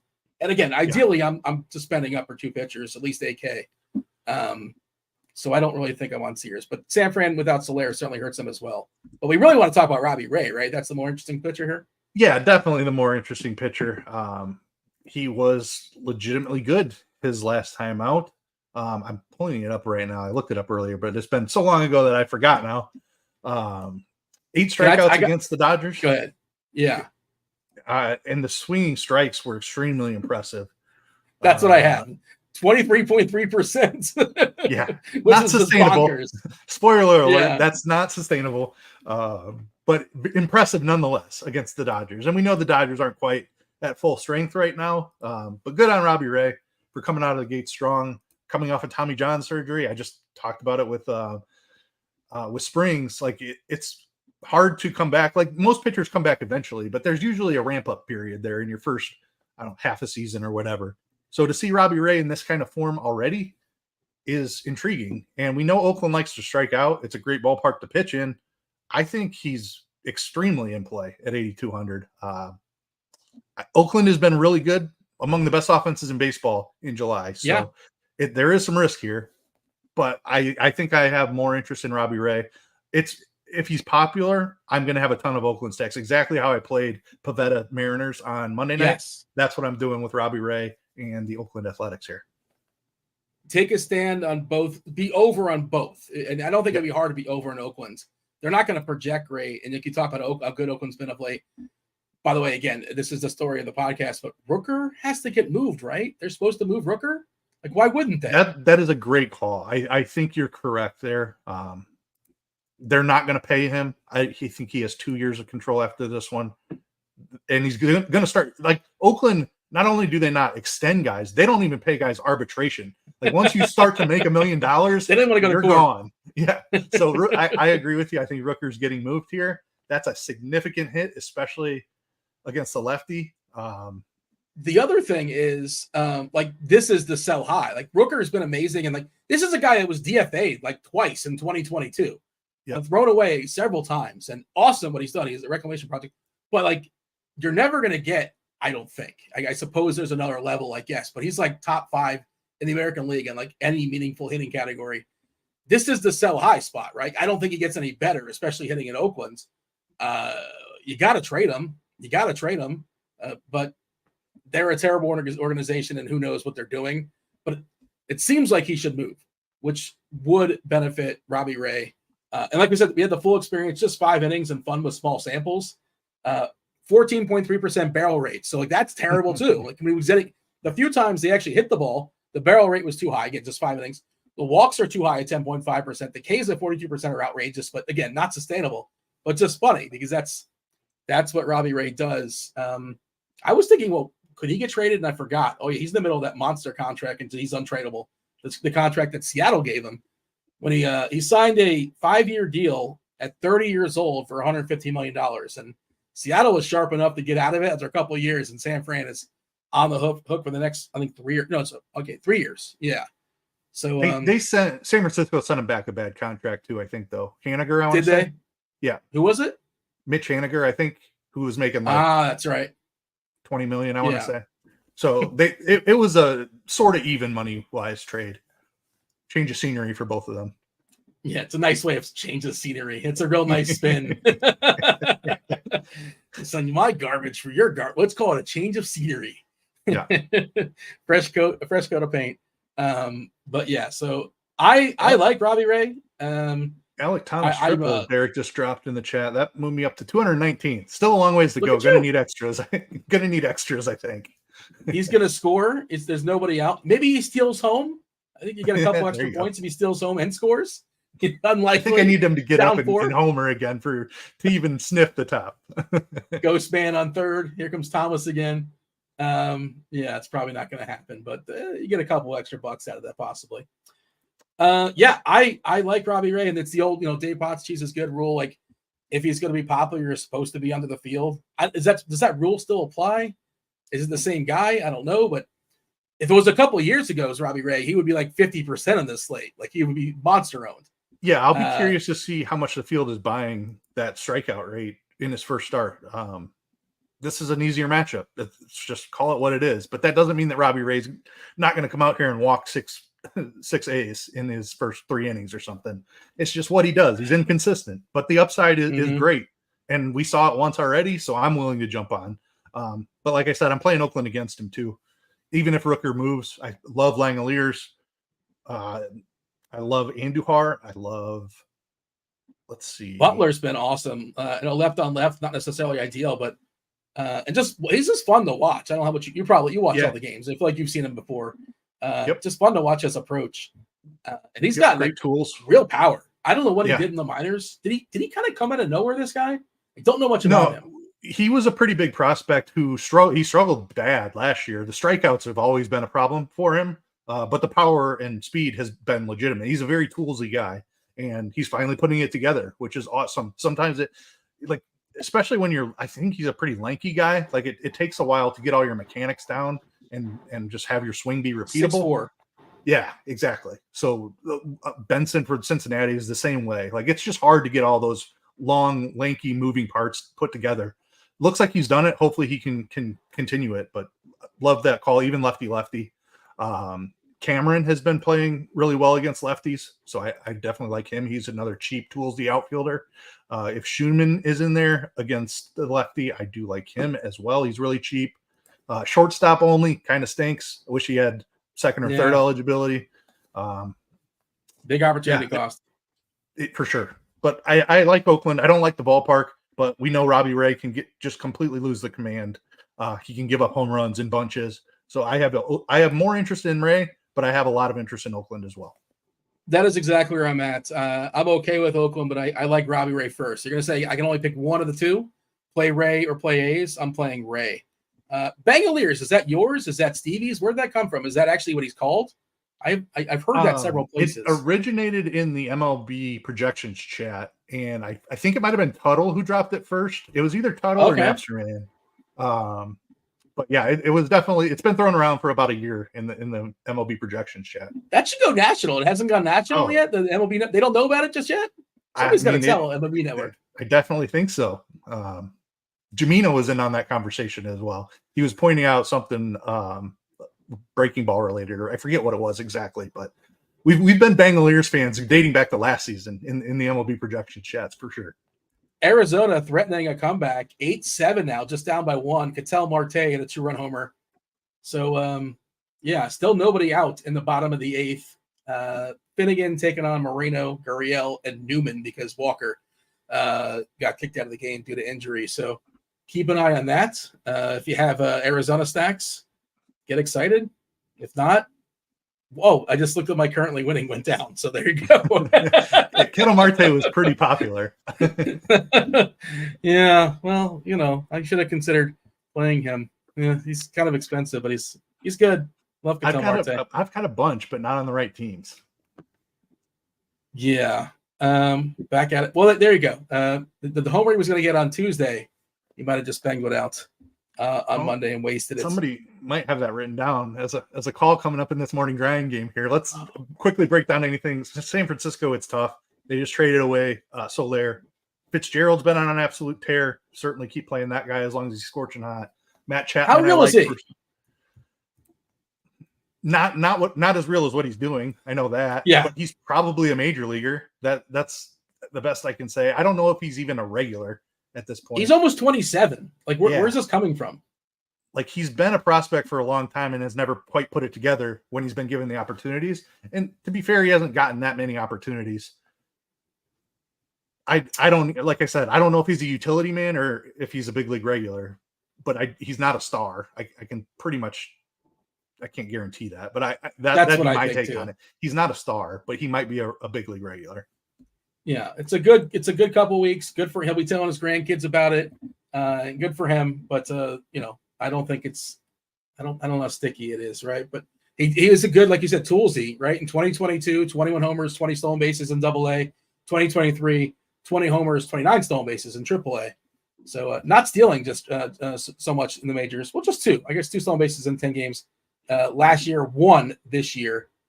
No, I'm sorry, 7. My apologies, in 45 games. So, he's been really good, especially of late. But probably not stacking up San Francisco. And I kind of like Soler, and he's gone, so makes the upside weakened a little bit. I'm not prepared for the morning grind questions. I goofed up, and I should have had them filled out before the show. I don't know started. that you goofed up. You were a very late last minute replacement. So we just appreciate you being here, Dean. We've gone an hour and a half. We can skip the morning grind game if you want. I can give my answers. It's up to you. If you think you can wing it, we'll do it. If you just want me to give mine and we'll move on. You go first, and I'll think of my answers as you're going. All right. First one is a pitcher under 8,000 to record 6 strikeouts. And this is a tough question here today. The options are not great. I think Manaea might be the best guess. I don't like the matchup against Minnesota. I think James Paxton, as gross as it is to say, because of the strikeout upside of Seattle, is my pick here at 7,600. Lance Lynn was in consideration. I think I went Paxton though. Wait, how much is Waka? Oh, he's Walker's 8'7". 87. Yeah. Yeah, he doesn't count. Lynn. I'm not going to take Paxton. I'll take either. Let's see. I'll take either Lynn or Manaea. Give me. Trying to see. I'm pulling up their K rates now. I think they're really similar. 21% for Lynn, 22% for. Yeah, give me Manaea. I'll take Manaea. Not that I love Manaea, but like you need an answer. That's your answer. All right, sounds good. Next question is a pitcher over 8,000 in salary to score less than 15 DK points. Who is going to bust today? Can we say Waldron? Is that cheating? He's in the bubble. He's not over 8K if you want to get all technical. Fair enough. Okay. That makes it trickier. It does. I don't know who to go with. I might say Scherzer. I think I'm going to say Scherzer. If you're going to force me to choose, I'm taking Scherzer. What say you? It's a really tough question. I think most of these guys get there. I'm going to go out on a limb and say Luis Castillo. Boston, tough ballpark to pitch in. They beat up Gilbert on Monday night. Maybe they get a couple of home runs off of Castillo, and he doesn't quite get to 15. I think he'll get some strikeouts here, but I think he can give up a couple of runs as well.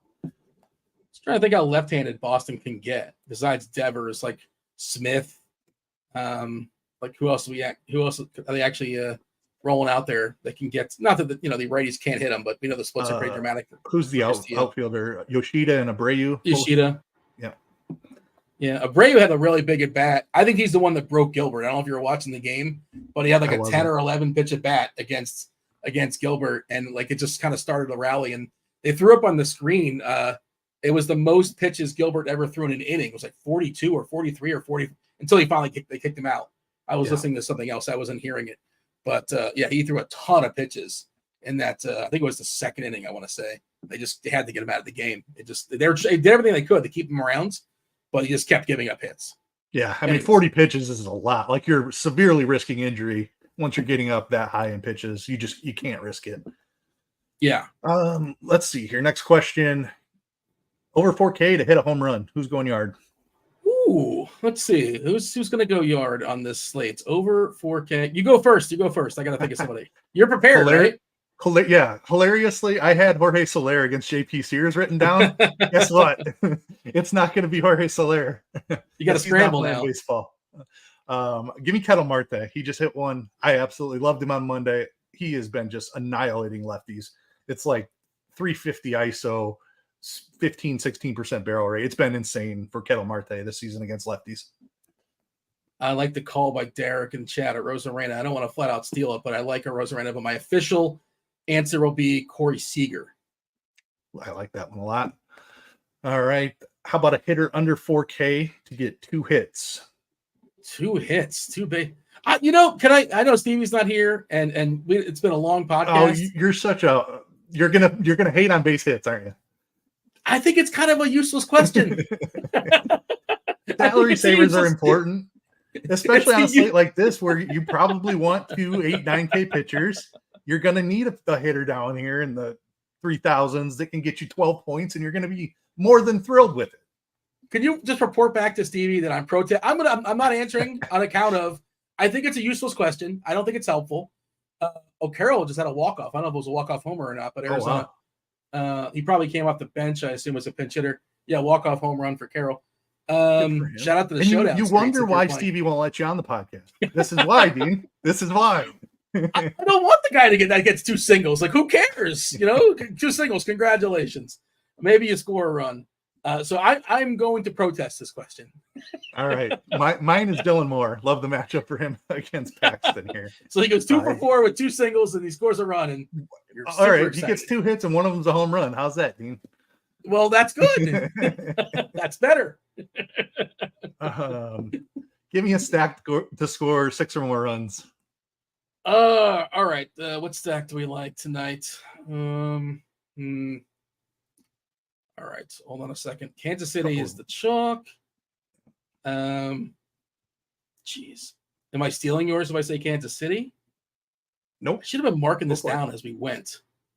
Which pitcher do I really want to pick on? That's what I always do it before the show because it's so hard on the fly to just remember everything you just talked about and what you like. Yeah. So I definitely write them down so that I don't forget when we get to this part. Casey's too Casey seems too easy. You know what? I'll say the Mets. I say the Mets continue their momentum against Festa. I like that. They've been red hot. Arizona with a big comeback win. They're going to beat up on Corbin on Tuesday. Give me Arizona. Momentum. Is that real? I don't know. I like the spot. I wrote it down before the walk-off happened.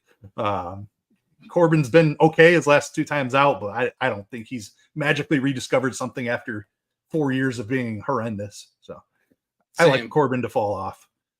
I'm sure you haven't had a chance to look at any props or anything. Honestly, there weren't any props up before we jumped on here. I will give the sports books a quick refresh here and see if anything jumps off the page to me. Angelo's saying, by the way, Finnegan, is his value drop? Wasn't he on the block? All these guys, like the closers for these teams that are going nowhere. He's the one that I think that got completely shellacked there. I'm fairly certain it was a full. Let's see, how many runs did he give up? Yeah, 5 earned runs, 2 homers for Finnegan for Washington. Probably still getting traded. And I wouldn't think that would necessarily hurt his value.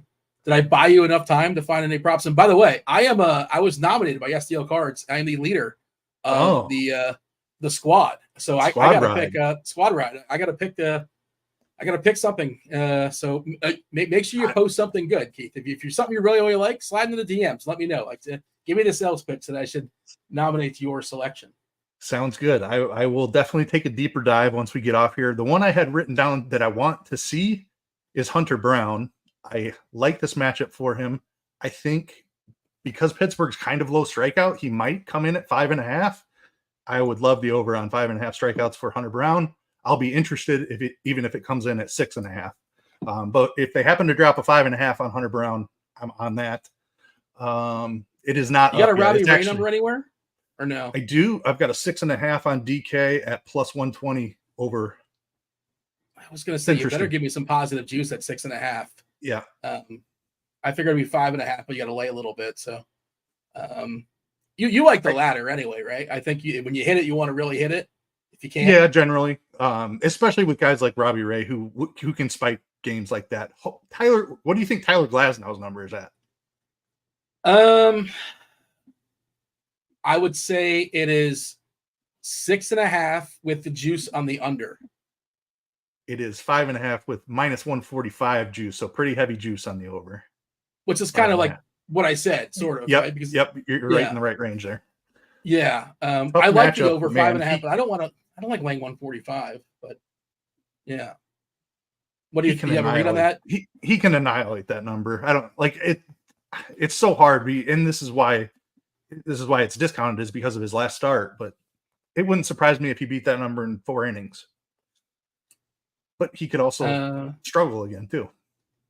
So I just took a peek at the Derek Carty's the tomorrow projections, which is now today projections, I think. Yeah. If I hit refresh.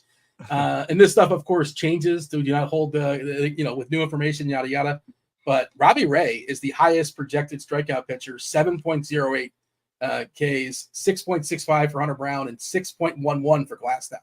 I meant to comment on this when we broke down Robbie Ray because I looked it up when you asked. I wonder how he's going to project. I went to FanGraphs and saw what the bat had him projected for strikeout rate for the season, 26%. So I knew the projection was going to come in pretty hot. Yeah. Ray might be my favorite pitcher on the slate, but if he's everybody else's favorite pitcher on the slate, then he's not my favorite pitcher on the slate. Is that how that works? That is how it works. I think mine's going to be Hunter Brown. It'll be interesting to see where these ownerships come out. Scherzer's going to get some ownership. Castillo's going to get some ownership. Glasnow will get some. And then I think Hunter Brown and Robbie Ray are in that conversation also. I think Steele might be the guy that slips through just because of the ballpark. Yes. Which is interesting. I do agree with that. What is Joe talking about here in chat? Not to extend the podcast. Corbin tops home run call plus 1,100. Put him in my Topps home run challenge. Do you know what he's talking? He got paid off 11-1, I think, on calling the homer for Corbin, I guess. Is that a live game that you can play on some site? I don't know what's going on there, but congratulations. I have no idea what Topps home run call is. I've never heard of that. I need another site to play on. That's what I need desperately. And more places to spend money.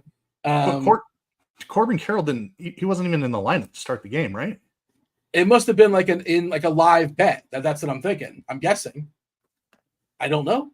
That's what kind of caught my eye. That's why I was trying to figure out what's going on there, but we'll have to wait for some clarification in the chat. That'll be the cliffhanger for the next podcast, you hope. Yeah. You'll give the people the clarity. Tune in next time. Well, yeah, Derek has a good question on strikeout props, strikeout ladders in particular. When you ladder strikeouts, do you generally lower your unit for each K?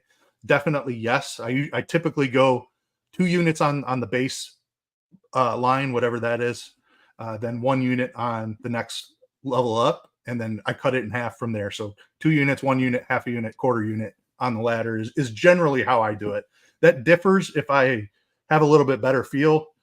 Sometimes I skip the 1 alternate above. Like if the prop is 6.5, sometimes I'll skip the 8+ just because you're getting like plus 150 or whatever. And it's just not quite worth it. And I just want to chase the big game. But generally it's the 2-1, half a unit, and the quarter unit is generally how I will do that. Good question. Sometimes the book will just kind of force it because they're not going to let you put a ton of money on 10 strikeouts. You get limited, right? I'm sure you've experienced that. The higher you go up in the ladder, they're just not going to let you put down a big bet.